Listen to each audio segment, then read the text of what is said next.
Does Ukraine have a dirty bomb? Putin says yes, that it does. Will Ukraine use it? Putin says yes, Ukraine will use it. When? This is the record.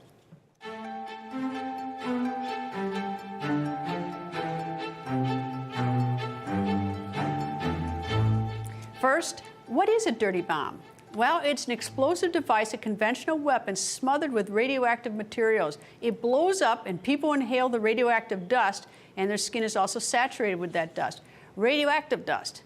The bomb kills and it destroys communities. Buildings would become uninhabitable, needing bulldozing. Soil for farming and just living would be contaminated.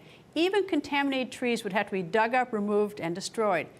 Though the damage that a dirty bomb inflicts would depend on its size, a dirty bomb would have a profound impact. Even the mere threat of a dirty bomb is terrifying.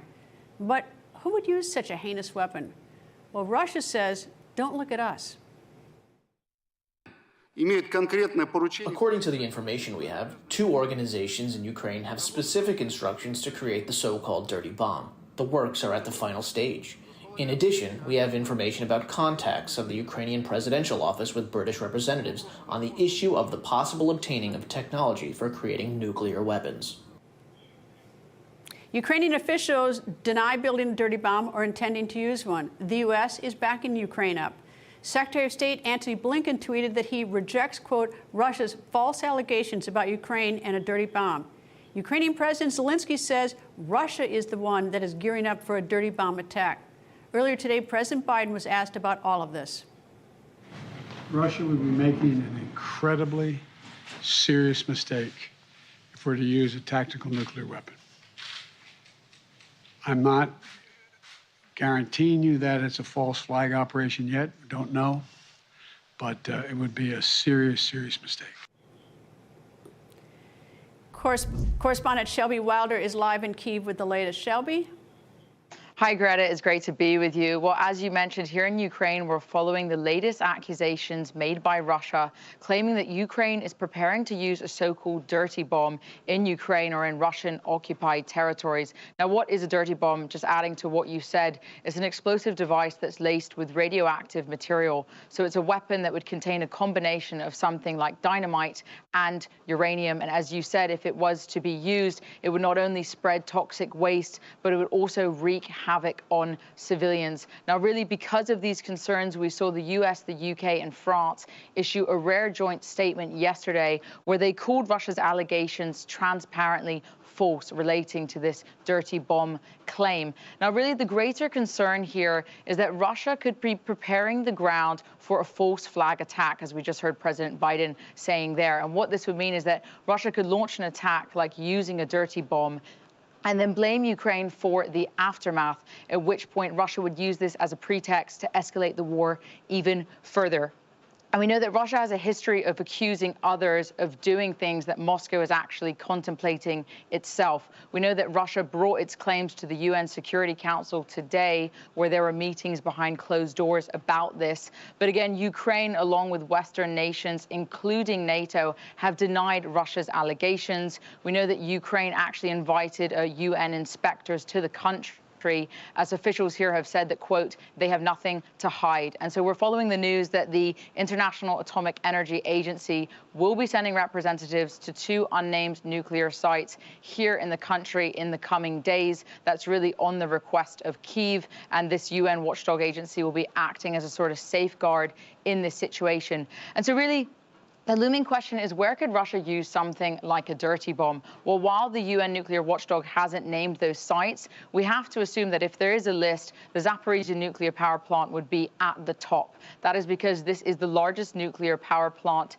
in Europe. It's currently under Russian occupation, which is why it's been an incredibly precarious situation there. We've spoken about that in the past, Greta. And even today, we are hearing locally in Ukraine reports that perhaps Russia was carrying out suspicious activity there. Ukrainians were believing perhaps there was some sort of construction taking place.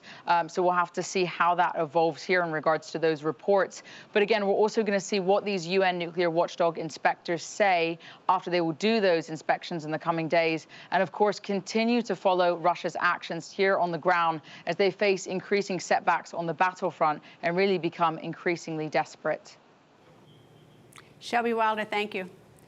Former U.S. Ambassador to the United Nations and former National Security Advisor John Bolton joins me. Good evening, sir, and I appreciate the transparency of the president saying that he does not know if Putin intends to use whether this is a false flag or not. However, it occurs to me that it just seems to me that is our intelligence such that we really don't know what's going on in Russia?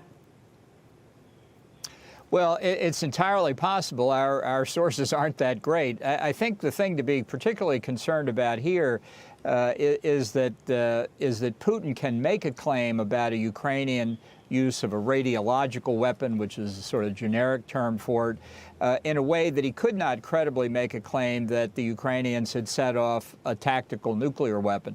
Obviously, only the Russians have them, but unfortunately, because it's a kind of weapon of terrorism, a dirty bomb, a radiological weapon, can be constructed by almost anybody. You don't need nuclear technology. You need a regular chemical explosive and radioactive material to spread around. So I think in that sense, the idea that the Russians would deny that they were going to do it so they could later point the finger at the Ukrainians is much more serious than the bluffing that the Kremlin has done so far on an actual nuclear weapon. Well, it can be delivered by missile, airplane. It can even be in an IED. It can be in a lot of ways you can do these dirty bombs. And as you noted, it's easy to make them or get the materials for them. What would be is the motive then for Putin for saying that a false flag is that does he go ahead and do it and then he can say Ukraine did it themselves?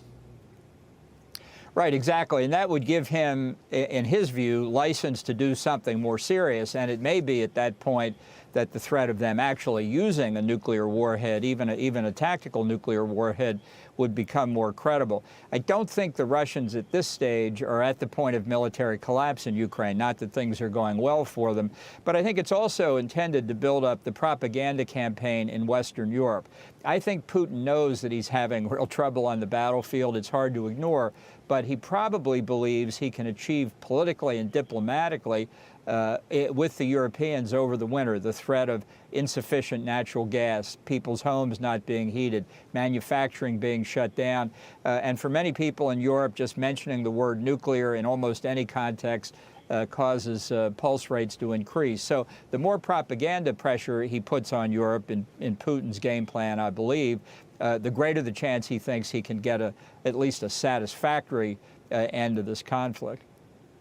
Does he have so many weapons that he's never going to run out of weapons, never going to run out of money? I mean, he's got to keep those his military fed, and it's it's winter for him as well. It's not just winter for Ukraine, winter for his people as well along there. But I mean, can he go on fighting this war almost endlessly? Well, I think the prospect from their side and for the Ukrainian side is, yes, it could drag on for a long time. I think on the military aspect, Putin is hoping that the winter will bring some kind of stabilization of the front and that would give him more time to regroup and try and recover from the huge mistakes and failures of the Russian military. He certainly needs a reprieve. The Ukrainians haven't given him much of one, but I think he thinks if he's got a chance for it, it comes during the winter. All right, there's obviously so much uncertainty in war as to what anyone's going to do or what's going to happen, but if you were President of the United States making decisions for the United States, what would you do about this war? Well, I would really increase the sanctions pressure. I mean, we've heard a lot about all the sanctions that have been imposed, but many of the oil sanctions are just taking place now and in the next few months. That they were announced, but their effective date was delayed. I think we could do a lot more there. I think we should certainly be putting more pressure on countries that are aiding Russia, particularly Iran. I think it's time to say that it is American policy that we're going to support the Iranians in overthrowing that regime, not go back into the 2015 nuclear deal. And I think we've got to put more pressure on China. There's no doubt China's aiding the Russians in this war, buying petroleum, buying natural gas, using their financial institutions to launder Russian money. This is part of the growing influence of China over Russia. All right, well, you've named some countries that aren't really particularly friendly to us, Iran, China, but what about Turkey? I mean, they are basically laundering money. They're buying energy from Russia and then turning around selling it to Western Europe. Well, this is about what you'd expect from President Erdogan. I'm putting my hopes on the election that's coming next year. I think the West on Turkey ought to do everything we can to ensure that it's done under full observation, very transparent. I think if the Turks can get a free and fair election, Erdogan's in trouble. If not, we've got to look at whether Turkey's really fit for NATO anymore. I don't want to get into that examination until this Turkish presidential election takes place, but Erdogan's behavior is unacceptable from a NATO ally. Ambassador Bolton, thank you very much, sir. Thank you. Russian state TV channel RT, formerly known as Russia Today, has fired a presenter after incendiary comments he made about Ukrainian children. This week, Anton Krasovsky called for Ukrainian children to be drowned and for their houses to be burned. In addition to these remarks, Krasovsky questioned whether Ukraine should appear on a global map, saying Ukraine is not supposed to exist, and called for Ukrainians to be shot.